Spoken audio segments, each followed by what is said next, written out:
Hello guys, today I'm gonna show you how to make a crashing game like Mugen. It's very simple. Also, I'll link the voice generator in the description. Step 1. Open the game you want to make the player crash in.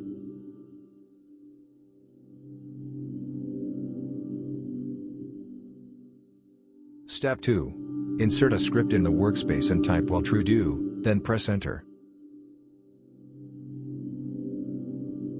Step 3. Type this in the middle of the end and the while true do.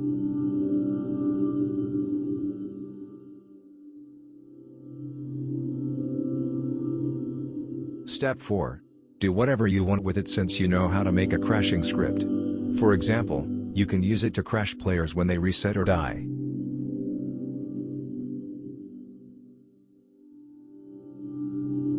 You can watch some tutorials on YouTube to make it crash player the moment you want it, by doing local function. More information will be in the link down in the description.